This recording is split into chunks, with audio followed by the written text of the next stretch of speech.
Courtney Telia ഒരു സാധാരണ special education അധ്യാപികയായിരുന്നു. പക്ഷേ ജീവിതം അത്രയും സാധാരണമല്ലായിരുന്നു. അധ്യാപക ജീവിതം കരുണയും ക്ഷമയും ആവശ്യപ്പെടുന്നൊരു ജോലിയാണ്.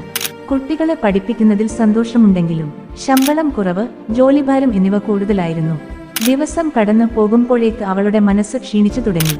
സമ്മർദ്ദം വീട്ടിലേക്കും കുടുംബത്തിലേക്കും സന്നദ്ധത നഷ്ടപ്പെടുന്ന വിധം അവളെ തളർത്തി. ഒരു ദിവസം അവൾ തീരുമാനിച്ചു, ഇതല്ല എന്റെ ജീവിതം. അധ്യാപക ജോലി വിട്ട് അവൾ ഫിറ്റ്നസ് മോഡലിംഗിലേക്ക് തിരിഞ്ഞു. പിന്നീട് ഓൺലി ഫാൻസ് എന്ന പ്ലാറ്റ്ഫോമിലേക്കും. വിമർശകർ ഉണ്ടായിരുന്നു, പക്ഷേ കോട്നി പിന്നോട്ടു പോയില്ല. അവൾ ആത്മവിശ്വാസത്തെയും തന്റെ ശരീരത്തെയും ലജ്ജയില്ലാതെ സ്വീകരിച്ചു. ചെറിയ വർഷങ്ങൾക്കുള്ളിൽ അവൾ തന്റെ ജീവിതവും കുടുംബത്തിന്റെയും സാമ്പത്തിക നിലയും പൂർണ്ണമായി മാറ്റി. ഇന്ന് അവൾ ഒരു ഓൺലി ഫാൻസ് ക്രിയേറ്റർ മാത്രമല്ല, സ്ത്രീകൾക്ക് ആത്മവിശ്വാസം പഠിപ്പിക്കുന്ന ഒരു ഫീമെയിൽ എംപവർമെന്റ് കോച്ചാണ്. കോയയുടെ കഥ പറയുന്നത് ഒരു കാര്യം മാത്രം: നിങ്ങൾ വിശ്വസിക്കുന്ന വഴി ലോകം പേടിച്ചാലും നിങ്ങളെ ലക്ഷ്യത്തിലേക്ക് നയിക്കും.